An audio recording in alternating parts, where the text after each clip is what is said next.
Rashmili, well, we're Yeah. going to start with the age-old question, or statement rather.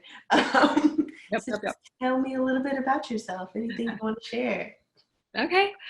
So my name is Rashmili Vemula. So Ashley and I, we met through work of all places. We're former coworkers, but since then we're friends and we're creatively collaborating on this, which I'm really excited about.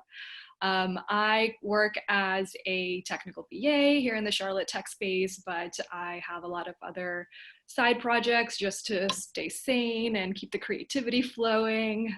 So I also have a podcast. I co-host that podcast with a friend of mine. We both went to college and we both work in the tech space. So there was a lot of common ground. And we also share the South Asian experience here in America. So that's kind of what the podcast is premised on, and kind of took off 3 years ago, and we're still running it, and it's been really fun. Cool. Awesome. So, I know I've talked to you about this before, but like this whole series is supposed to be about like the collision between activism and art. And for you, I know that you have a lot of different creative art or creative outlets. So there's the podcast, which you just mentioned, but you've also showed me some like painting and drawing that you've done. So when we talk about, the rest of this conversation, you can go from any or all aspects of that. Yeah. Whatever piece of creativity you want to speak to. So the first question is, what was your first introduction to your art form? In terms of who introduced it to me or my experiences, how I ended up there? Either or, either and. Yeah. Yeah, just that. Absolutely. So in terms of art forms, I grew up with visual arts and dancing. So being South Asian, I'm Indian, born in India, raised part of my life there, and then the rest of my life has been here in America. So a part of moving to America included my parents wanting the culture to be preserved in a way that they thought was good. And then, when I first started dancing, that was their way of doing it. Like, you're going to be put into a classical dance form and you're going to do it because there's nothing about you that's Indian anymore, something like that. And they put me in pretty much as soon as I moved to America. And growing up doing it, I did not want to do it at all. I'm like, none of my friends are doing this. They're all playing sports. They're all doing other things. And, trying to fit into it, I was like, I don't want to dance. But, I'm glad I did it. And I'm glad I stuck through it. And it's become a huge part of who I am. And it's actually inspired a lot of my art pieces. You can see it right there. That's a painting. I did that in high school. Seriously? Yeah. That was me exploring paint. So that's kind of a segue to both the visual art side of it too. One of my family members, he's my uncle, and he's just really creative, just somehow got the creative gene. And I used to just watch him sketch random things. He was that type of person who had sketchbooks with him all the time. And that's what really triggered me into exploring it and actually being interested in that. And as I went through high school, I took all those art classes. It was nice having the opportunity to do that in school and having all the supplies there. It was great. And part of one of my AP classes, AP art classes, we had to build a portfolio that described who you are. And the portfolio that I did included the theme of being Indian and moving to America, and then just having that part of my identity, and then how it evolved to who I am now, which is a third culture kid. And I did that through dance type of examples. So this particular one was like right in the middle of that transition in my theme, which was, here's literally a photo of me about to do a dance step, and I snapped that and I painted that. And this one right here was also a part of my portfolio, and that was like closer to the end of my transition in America, which is the front part is just like me looking pretty American with American clothes and I hang out. But the little halo around it in the back is actually cloth pieces from one of my old dance dresses. Oh, cool. So I cut that up, kind of made it a big part of me because it's still like who I am. And the cloth itself was a paisley design, which is very representative of Indian designs. So those are my two main art forms, which I continue through college and I try to do here after college and working and in between my 9 to 5. It's not as often, but I still use it as an outlet. It's very long-winded, and I don't know if I answered your question really. Oh yeah, you definitely did. Look, I knew that you were a talented artist just from your sketches and stuff, but I didn't know you had things like this, like masterpieces. You're hiding your talents, Rashmili. I appreciate that. Again, this was in high school, a long time ago, at least. I don't know if I should mention that, but it's a long time ago. And I don't have as many supplies as I did in high school, which is probably another reason I don't do it as much. But just having the support and the people who are willing to like just kind of let me figure out my art style and having the options to do all of that really helped me kind of figure out everything. It honestly played a huge part of my identity here in America, and I can't even put into words how I don't know, definitive it was. So where does the inspiration for your art come from? I know you spoke to it a little bit with the portfolio that you did, but now that you've grown and matured as an artist. So I think my inspiration kind of comes wherever. The way that I express my artistic side, at least these days with, less time or just a quick kind of creative burst, I look for just pretty things in my day. For the photography side, that composition looks beautiful. I'm going to take a picture, and maybe if I ever feel like I have the time, I will draw it. I'm very big on still life and realism. So a lot of my quick pieces tend to be graphite, just sketching whatever I see. So that's where my inspiration comes, really just from like the day-to-day and traveling mostly. One of the big reasons I do take photos when I travel and I say that I'm going to look at it later, I do look at it later to see if I could redraw it or just enjoy the beauty of it. That's like the quickest way I would find inspiration in something, or, if I want to take a creative break in between like the practicalness of the day, that's what I do. Or if I hear a song or a snippet of a song, I try to do a quick set of choreo moves. I'm very rusty, but it's nice to have some inherent basics after doing it for so long. I'll just say that's good cardio, and we'll say, yeah, that's creative. Yeah, I'm with you there. Like, yeah.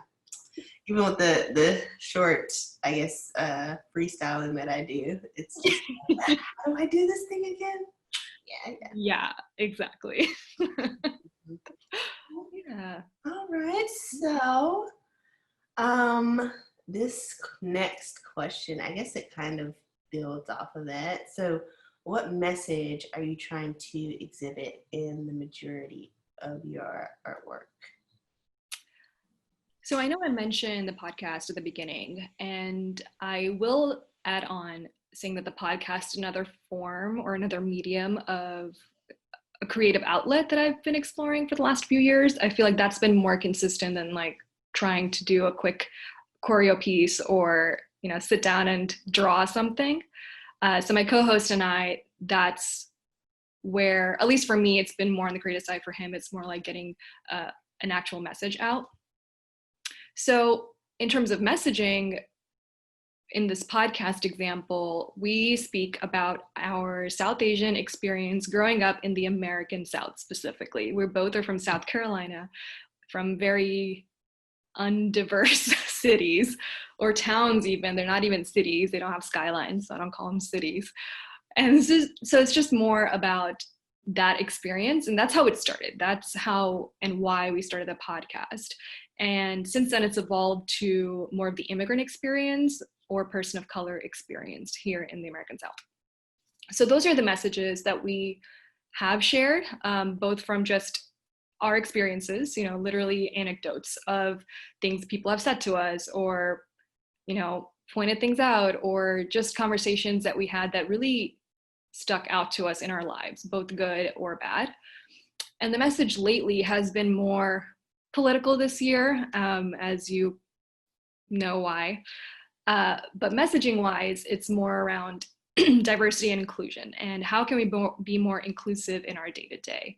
And as people of color, it's easy to want inclusion and request it, and also be inclusive because that comes naturally to you because that's what you want.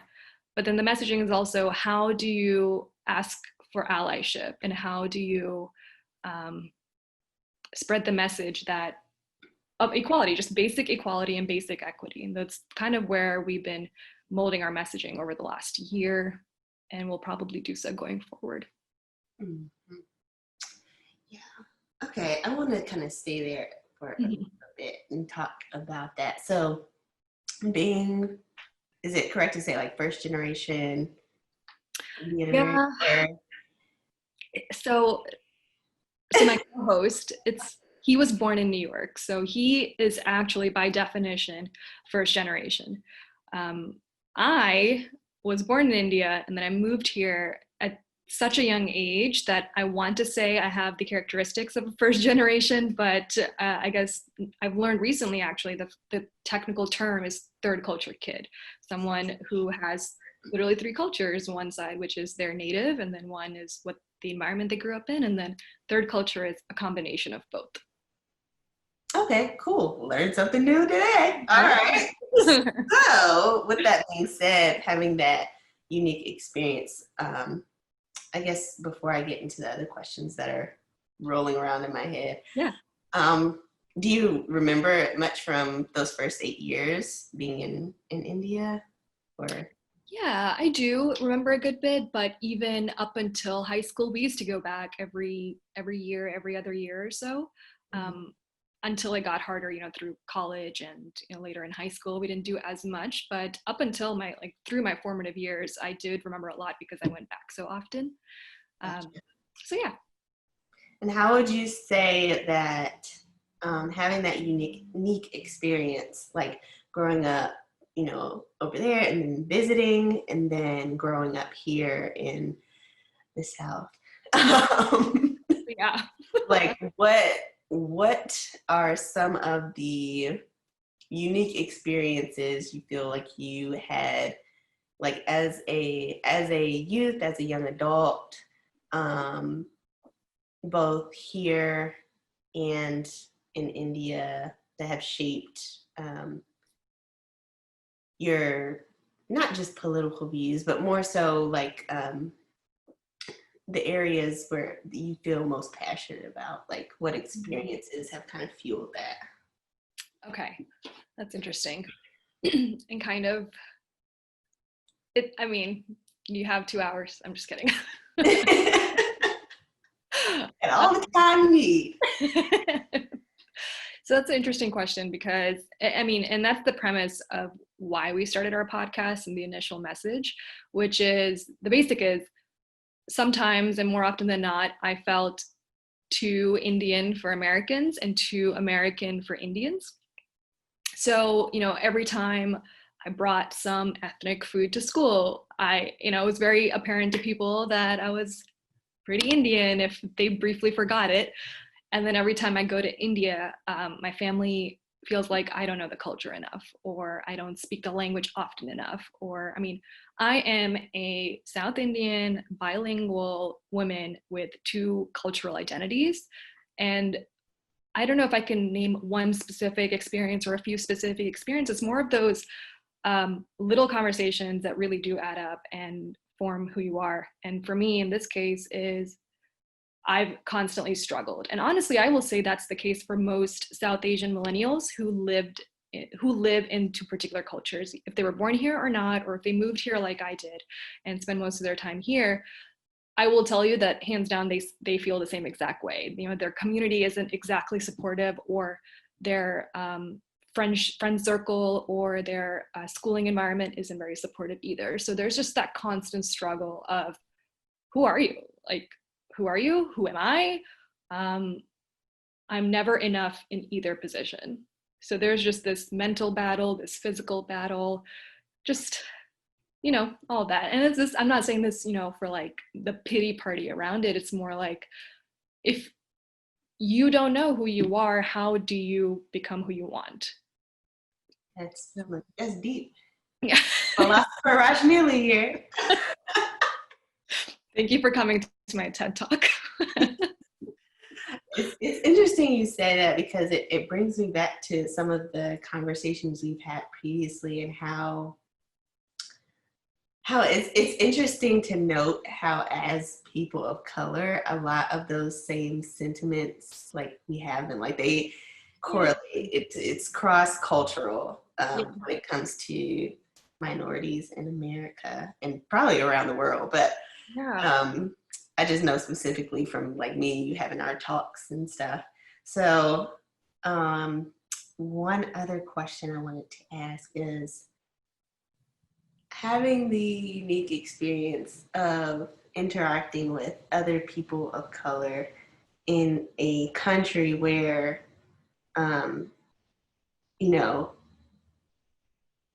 that is associated with, or basically the same as, being minority. Mm-hmm. How has that kind of shaped some of your views or some of your beliefs, as opposed to if you had been grown up surrounded by people that look like you your whole life? Okay, so let me make sure I understood the question. Just how my experiences with other people of color, not necessarily in my community, how those experiences and conversations shaped who I am, kind of thing? Sorta, yeah. Being in this kind of unique experience, right, where you spent the first 8 years of your life, in a community and culture where everyone, looked like you and had the same or similar experiences, and then moving into a country where, like you said previously, you're the minority now, and then continuing to grow and meet other minorities of different backgrounds. Kind of how do you think that has kind of shaped your views or your beliefs about things differently than maybe even your parents or other relatives? Oh, wow, that's a really good question.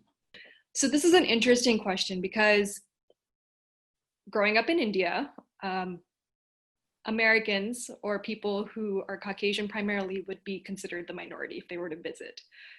And what comes with that is a majority Asian community and culture finding the Caucasian, which is a majority here, finding them minorities there. There's still a closed-mindedness that comes with it.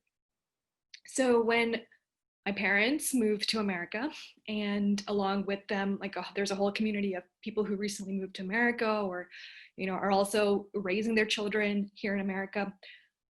For them, they leave their home country with a snapshot of what it looks like. So they think that it hasn't really progressed. They left it the way it is, so that they're not really following what's really changing there, which sucks, because in India, everything's just as progressive, if not more, than as some of the big cities here in America. Mm-hmm. There's just a different demographic of people there. So I think where I'm trying to go with that is that when they come to America, the community itself stays closed-minded, because that's what they grew up with, and that's what, no matter they're interacting with Americans here or other demographics and other ethnicities here, they have that community sense. One, because that's all they know. They grew up with that community, and they want to find that sense of closure here in America, and something that's so new to them. But two, it makes it harder for them to want their children to grow as well. Like, on one hand, they're like, well, you need to do really well, you need to be able to interact with their people really well, but don't lose your culture, or else we're gonna be disappointed, or something like that. So there's still a closed-mindedness that comes with people who live in India or the community that moves to America. And on the other side, I've been learning over the last year or so that, like you said, the minority experience for any minority here in America is very, very similar. There's a lot of parallels. And that's another reason why our message for the podcast has changed from such a niche story from like the South Asian immigrant experience to the overall immigrant experience, because, or children of immigrants or raised by people who are immigrants. That's the story that we've evolved to, because we've seen so many parallels in the minority communities. So going back to what you mentioned earlier about our conversation that we've had before, your community and my community of having very tight family units, and don't air your dirty laundry, or like keep it in the family, or there's a sense of judgment that comes with some decisions that you've made personally, like those, I thought that was just like an Asian thing. I thought it was just South Asians and East Asians. I thought that was an Asian culture thing. But coming here over the last few years, as I've been able to talk to more people about their personal lives and getting to know their communities, it's like, oh, literally every minority has the exact same family experience or community experience. And there's just more common ground there. And it's really shaped, one, again, the podcast, but also the type of issues that I fight for or want to be an activist for. When you think about it, yeah, there's minorities, but then when so many minorities share the same experience, isn't it really the majority? Yeah.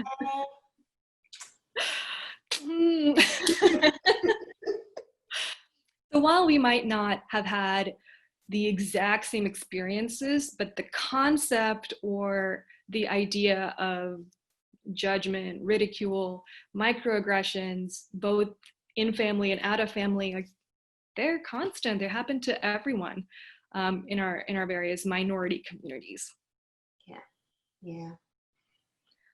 Also, We could go on a tangent about that, get into some stories, I'm sure. But I honestly, but I love that. I love the fact that that's true. Not necessarily that all of that is healthy, right? But but the fact that we can connect on that level, I think it speaks volumes, because that's what brings people that are different, quote unquote, together, is those shared experiences. So I really like that. Exactly. Another question I was gonna ask is kind of I don't know if it's related to that last question or not, but so I've been reading this book lately called A People's History of the United States of America, and by Howard Zinn.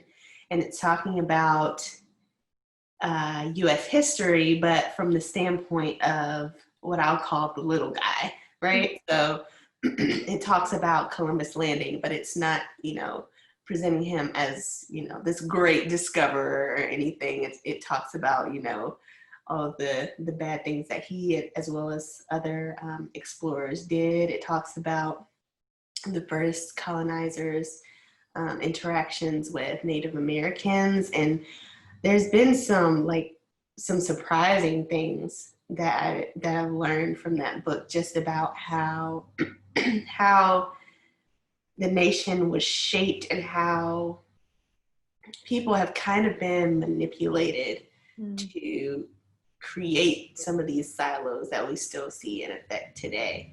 But I say all that to say, it gives some insight into different cultures and how they behave. So it talks a little bit about how some of the Native American tribes, how they interacted, like how men and women regarded each other, their rights and the activities, how they spent their time, as well as, some of those first colonies, like how they operated and all of those things. And I'm wondering, since you have the experience of two different cultures, I'll say, at least two at least, what are some of some of the good things that you see in each. So what are some of the good things that you would pull out of culture coming from India versus the good that comes with being here in the US? And then maybe we could also talk to some of the not so great things, or the things that both cultures could improve upon. You want me to pick out good things first? I'm just kidding. I mean, we can end with the good. We can start with the bad, you know. I say that specific thing because I'm like constantly complaining about Indian culture. Yeah. But one thing I wanted to add to the previous question that will lead into the answer to this one Sure. is that I am actually very proud of our generation, both our millennials as well as Gen Z, because they're not taking anything blindly. They're willing to call stuff out. I mean, it's good and bad, you know. People are willing to call stuff out too quickly sometimes, but with the same good intentions. I get it, but I'm really proud of our generation and the future generation for like not just taking it for what it is. They're willing to question everything.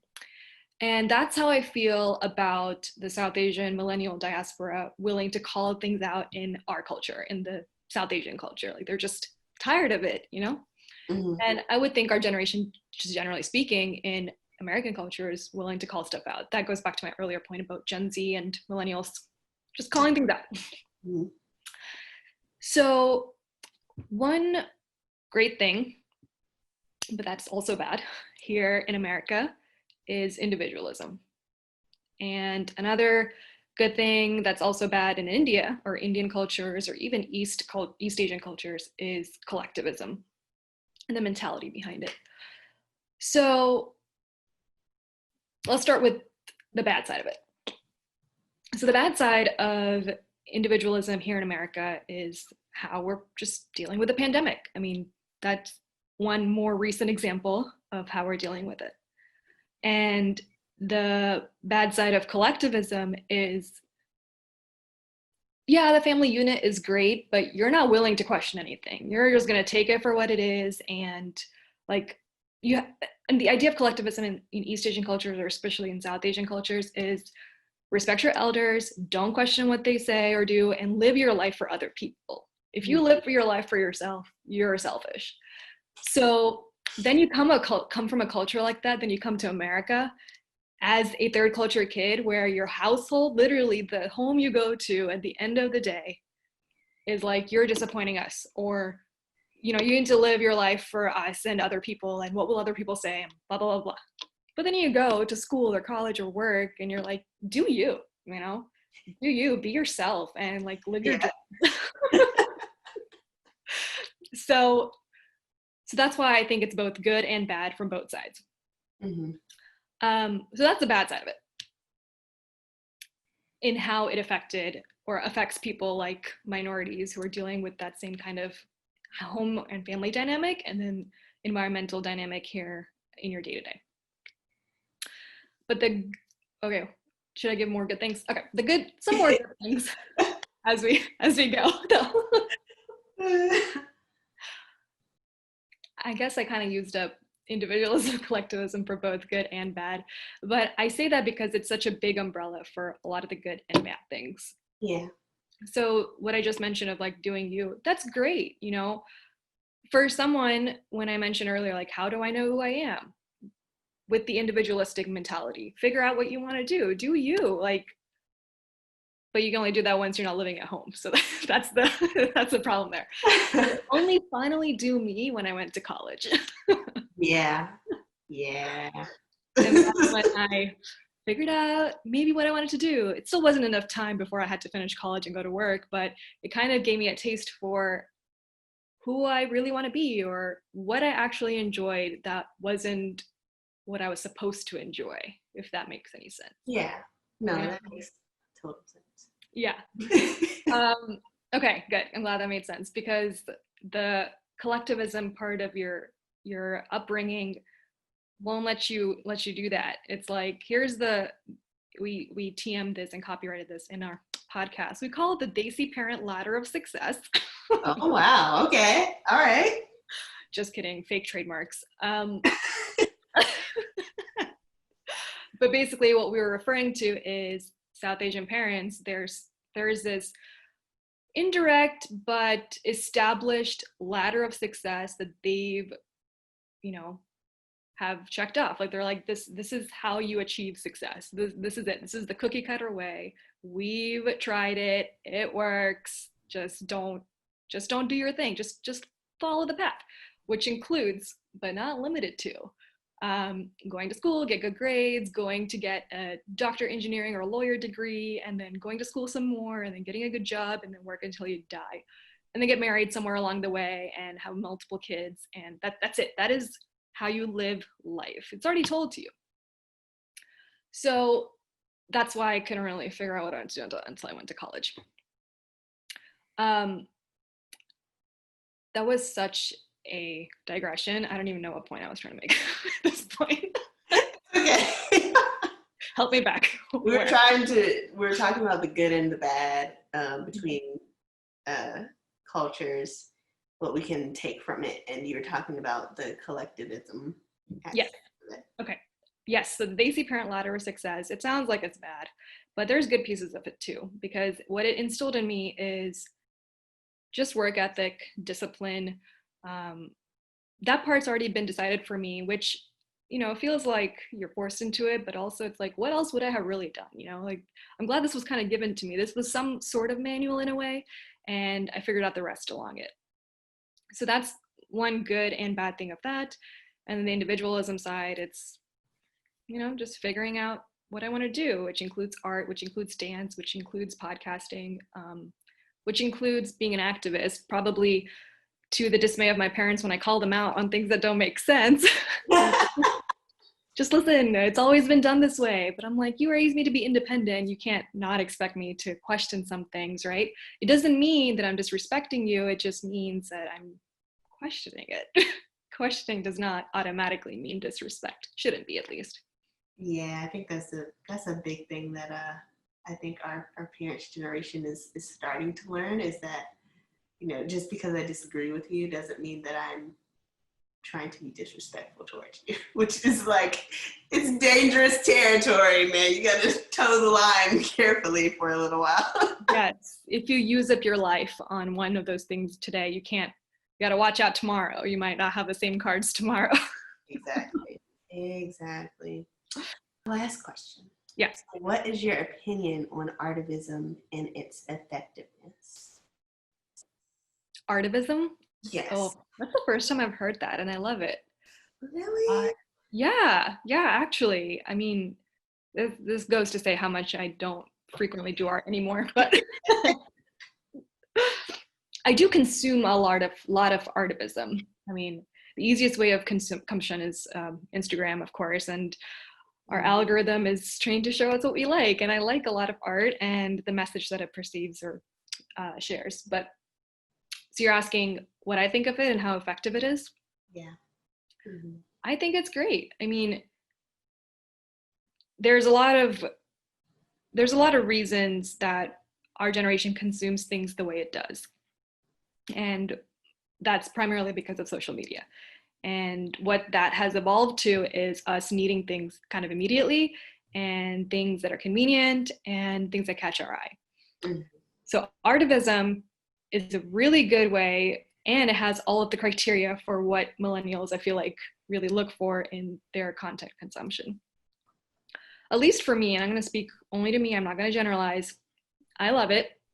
I feel like I learn a lot more through it, because the person who created it had an intention and they put a lot of research into it. Typically, if they're willing to take the time to create something, they're also going to take the time to make sure it is a valid message or something they are passionate about. Or if it's like data driven, they're going to like fact check it. They're going to do that because they took the time to create it based off something they learned. So that's why I personally enjoy it and I trust it. Doesn't mean I don't fact check it myself, but I think I think it's effective to those looking for a new way of learning things. I feel like a lot of people are visual learners, and artivism is a good way to show off your creativity, your talent, and also bringing light to a lot of things. And I'm recently a TikTok addict. Oh no. Yes, so that's me. I am that millennial on TikTok, only there to lurk, learning things, getting some of my news from there, and then looking it up later. But one of the trends that I've been seeing is TikTok creators and artists are like creating something gorgeous, but they use an audio of like data or something related to activism that they're trying to fight for, and they overlay it. So you're like watching something being created, like from start to finish, and then you're also learning about something that needs to be shared. So, I mean, it's not always easy. It really just depends on the tool that you're sharing your content on. Like Instagram's gonna be so different than TikTok, of course, but I think that that was really cool to see on TikTok. People are so creative there. And then trying to see something on Instagram is a little different. There's this one follower, or this one artist that I follow. Her name is Mona Chalapi. She takes data, like data about a certain topic or an issue, like, well, we'll talk about police brutality because that's what's going on right now. And then she creates visual graphs, not just like pie charts and graphs. She creates like a visual artistic representation for you to easily understand what that data is showing. Oh, wow. And it's just so interesting. It's just so creative. And it's not like your typical Excel, drop your data and then it's the pie chart. It's like, I don't even know how to describe it. Every piece of data is so different. And what I'm getting from that is data, statistics, like from legitimate sources, wherever she gets that from, and a very different way of representing it, which I will be more likely to remember. Mm-hmm. Something more impactful. Yes. Wow. Man, you gotta send that to me. I will. I think you really like her too, because they're doodles, but very impactful doodles, you know? Yeah. Yeah. Okay, I'm excited now. Yeah. Did that answer your question? Yeah. Oh, that was good. To kind of sum that up, I love it and I think it's effective. Awesome.